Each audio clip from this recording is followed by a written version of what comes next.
सत्यं वदामि च भवान् अखिलान्तरात्मा भक्तिं प्रयक्ष रघुपुंगव निर्भरां मे कामादि दोषरहितं कुरु मानसंकर। तो घर गृहस्थी में रह करके भी प्रभु से प्रार्थना करके इन विकारों पर आप विजय प्राप्त कर सकते हैं। बढ़िया उपदेश दिया। प्रियव्रत चक्र में पड़ गए, नारद जी की तरफ देखने लगे। गुरुजी अब आपका क्या विचार है? अब अपने पिताजी की बात नारद जी कैसे काटें? ठीक है ये बिल्कुल सही कह रहे हैं। बोले ठीक है, तब तो विवाह करेंगे हम। 3 विवाह कर लिए प्रियव्रत ने। बोलो राधे राधे। कहां बाबा बनने का विचार बना रहे थे। नारद जी भी समझ गए चेला गया हाथ से। नारद जी भी निकल लिए। बाद में जब प्रियव्रत ने 7 द्वीप 7 समुद्र आदि का रचना कर दी, ब्रह्मा जी के समझाने पर आग्रह भी त्याग दिया। फिर बाद में वैराग्य हुआ। अरे राम राम, कहां चक्कर में हम पड़ गए। हमारे गुरुदेव बिल्कुल सही कह रहे थे। चलो ठीक है, अब भी कुछ नहीं बिगड़ा। छोड़ छाड़ करके फिर महात्मा बन गए। इसलिए उत्तम तो यह है कि आश्रमात आश्रमम गच्छे। एक आश्रम से दूसरे आश्रम में धीरे धीरे ऊपर बढ़ो। ब्रह्मचर्य से गृहस्थ में, गृहस्थ से वानप्रस्थ में, वानप्रस्थ से सन्यास में। एक एक सीढ़ी ऊपर बढ़ते जाओगे तो सुरक्षित ऊपर पहुंचोगे। और यदि तुम्हें सीढ़ियां बहुत छोटी छोटी हैं, अब एक एक कब तक चढ़े? एक बार में 4 पार कर जाएंगे हम तो। यदि ऐसी तुम्हें शरीर में शक्ति और सामर्थ्य दी है तो ठीक है, एक छलांग में ही पहुंच जाओ, बुराई नहीं है। पर खतरा तब है कि हम चढ़ना तो चाहते थे 4 सीढ़ी एक साथ, मारी छलांग और सही ढंग से संतुलन हमारा बना नहीं तो धड़ाम से फिर नीचे आए। चढ़ने के लिए छलांग मारी थी और नीचे टपक गए। ऐसा नहीं होना चाहिए। जरा सावधानी से छलांग मारो ऊपर की तरफ। उसी प्रकार यदि आपको लगता है कि ब्रह्मचर्य से हम तो सीधे सन्यास में जाएंगे क्योंकि हमें अपने ऊपर पूरा आत्मविश्वास है, तो बहुत अच्छी बात है, होना चाहिए और तब आगे बढ़ना भी चाहिए। पर पता चला कि सन्यासी बन गए, अब पता चला हमारा मन तो विषयों में बहुत रम रहा है, उसके बिना चित्त चंचल होता जा रहा है, मन को शांति नहीं है। पता चलो शादी कर ही लेते हैं। तो सन्यासी बनने के बाद फिर कहीं विवाह किया तो पतन हो जाएगा। ये गिरावट कहलाएगी। ऊपर से नीचे मत गिरो, नीचे से ऊपर बढ़ो। जिन विषयों का त्यागने के बाद आप सन्यासी बने हैं, यदि उन्हीं विषयों में आपकी बार बार प्रवृत्ति हो रही है और उनका उपभोग करना चाहते हैं, तो वैसे ही है जैसे कुत्ते के बमन को वह स्वयं भक्षण कर लेता है। जैसे बमन करके या विष्टा करके हम उसकी तरफ देखते भी नहीं हैं, देखते हैं तो घृणित दृष्टि से, उसी प्रकार जिन विषयों का त्याग कर दिया उसमें फिर तनिक भी प्रवृत्ति नहीं होनी चाहिए। अलम विषय वार्ताया नरक कोटि विभत्सया। विषय वार्ता को एकदम विष के समान परित्याग कर दे, मन से निकाल दे। तो ये आत्मविश्वास मन और इंद्रियों पर हो तब आगे बढ़े, छलांग मारे। प्रियव्रत ने अंत में गृहस्थ मार्ग से निकल के विरक्ति का मार्ग अपनाया। इन्हीं प्रियव्रत के 10 पुत्र हो गए, उनमें 3 विरक्त हो गए। 7 ने एक एक द्वीप का आधिपत्य स्वीकार किया। सबसे पहला जम्बू द्वीप, अधिपति बने आग्नेन्द्र। आग्नेन्द्र ने पूर्व चित्ती अप्सरा से विवाह करके 9 पुत्रों को जन्म दिया और जम्बू द्वीप के 9 खंड कर दिए। इन 9 खंडों में एक खंड है सबसे पहला अजनाव खंड। यहां के राजा बने नाभि। नाभि महाराज के द्वारा माता देवहूति के गर्भ से, माता मेरु देवी के गर्भ से साक्षात भगवान ऋषभ देव जी का प्राकट्य हुआ। बोल ऋषभ भगवान की। ऋषेन ज्ञानेन भाति इति ऋषभ, परम ज्ञान के प्रकाश में जो सदा आलोकित रहे, परम ज्ञानी।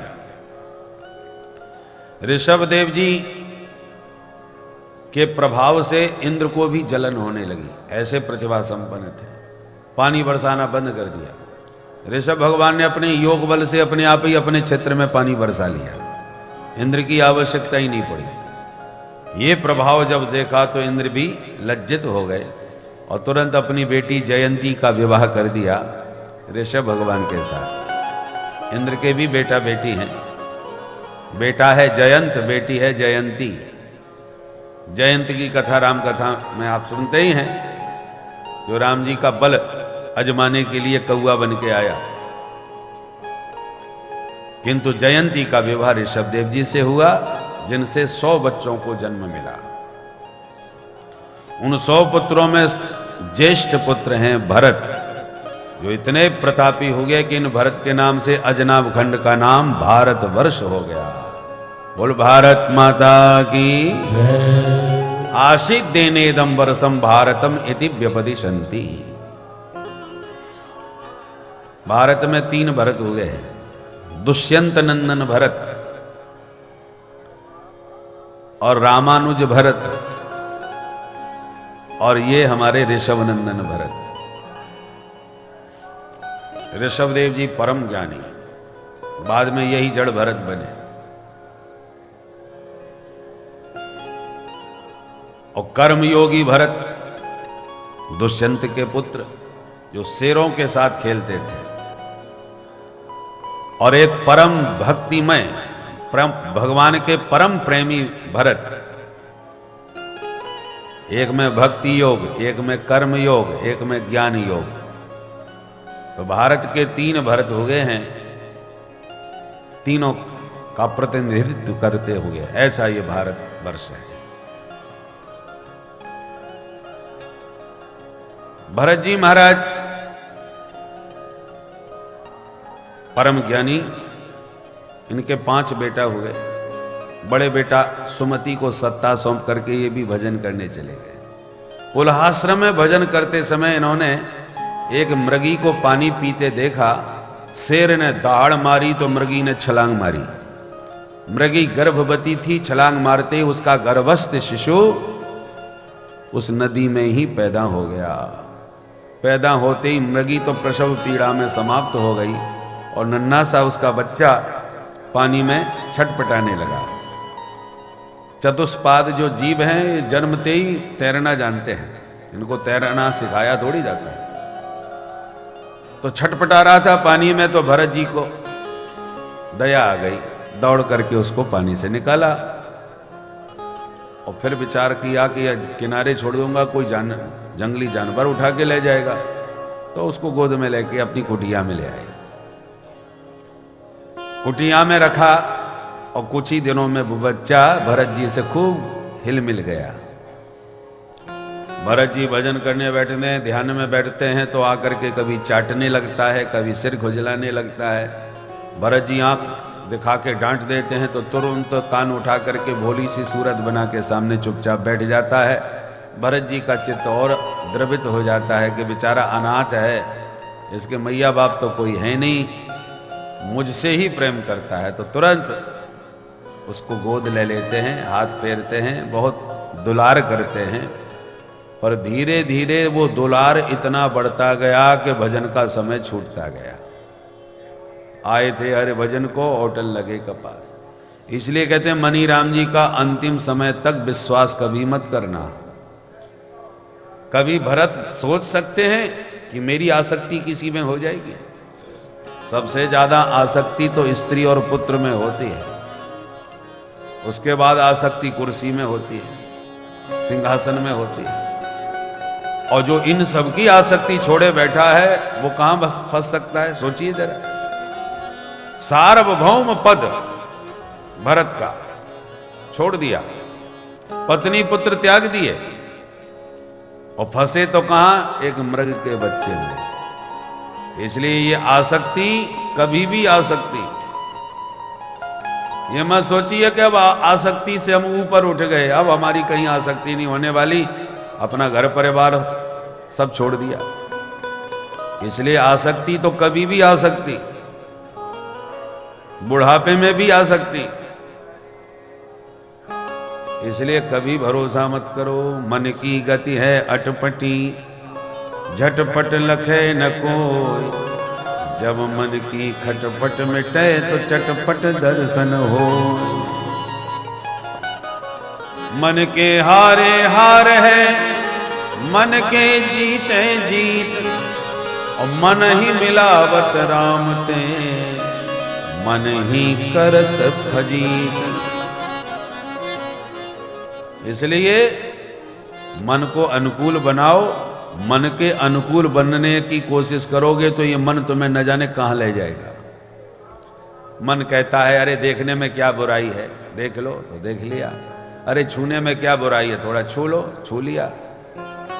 ऐसे ही करते करते आपको पता ही नहीं चलेगा कि इसने कहां पहुंचा दिया। इसलिए इससे बहुत दोस्ती करना ठीक नहीं, इसके इशारे पर चलना ठीक नहीं।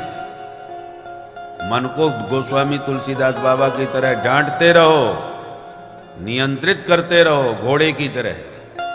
तांगे का घोड़ा है, यदि आपने स्वतंत्र छोड़ दिया तो थोड़ी चलेगा। वो गड़बड़ करे तो हंटर भी पड़ना चाहिए, लगाम कस के रखना चाहिए,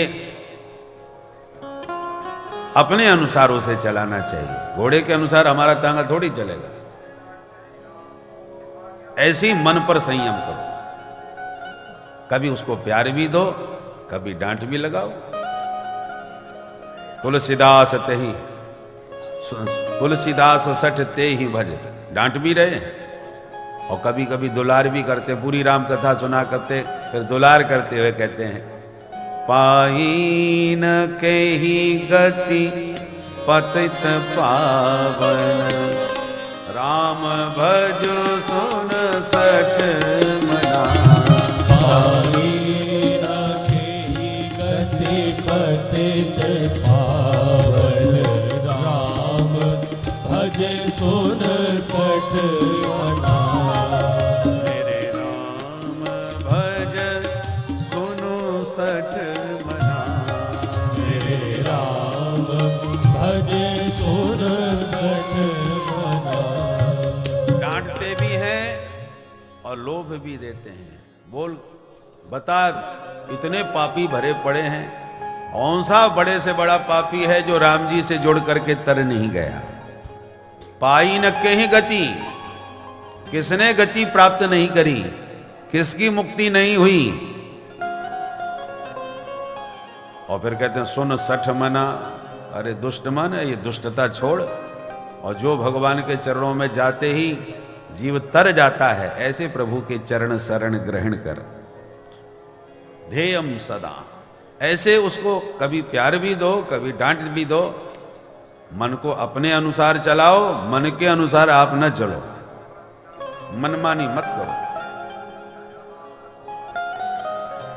तो भरत जी दया के चक्कर में मृग के साथ फंस गए, बंध गए, और एक दिन मृग का बच्चा सयाना हुआ तो भाग गया।